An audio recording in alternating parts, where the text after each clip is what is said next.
Starting your own cannabis seed bank is a great way to get new strains. Starting a seed bank. Starting your own seed bank is a great way to get new strains. If you've been growing cannabis, odds are that you have come across a few male plants in your day. Myself, I love to buy swaggy street weed because it's one of the best ways to get a wide variety of seeds at low cost.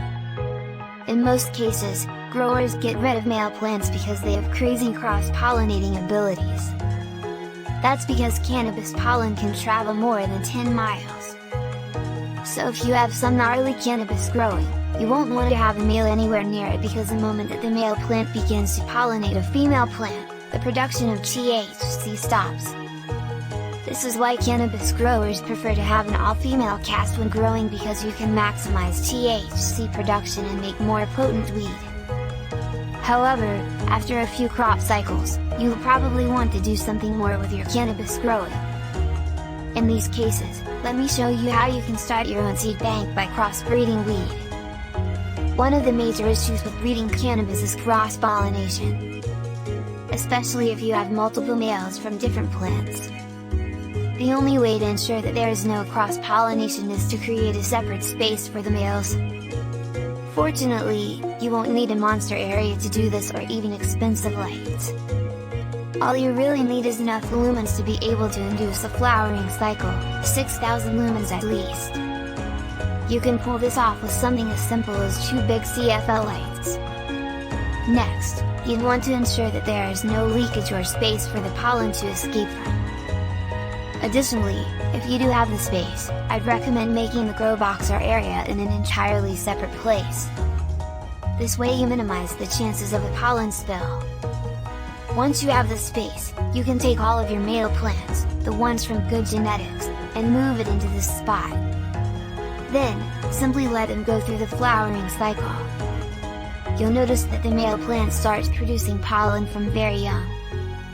Unlike female cannabis that takes time to develop the flower, a male plant will pollinate a week or 2 into the flowering cycle. The pollen sacs bust open, and from it spills the pollen, which then would travel to the female to impregnate her. What you can do is wait until there is enough pollen, take a plastic Ziploc or even a plastic or glass container, and simply harvest the pollen. Finding the right female. My journey into crossbreeding started one day when I left a plant outside in the cold. It got to below 6 degrees Celsius, which is far too cold for cannabis. The plant magically survived, except, it was deformed. Fortunately, from the 2 Gorilla Glue seeds I planted, one was a male and the other was female.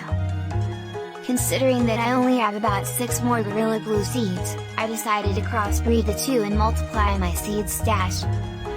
The male was moved away from my other females and separated by a room.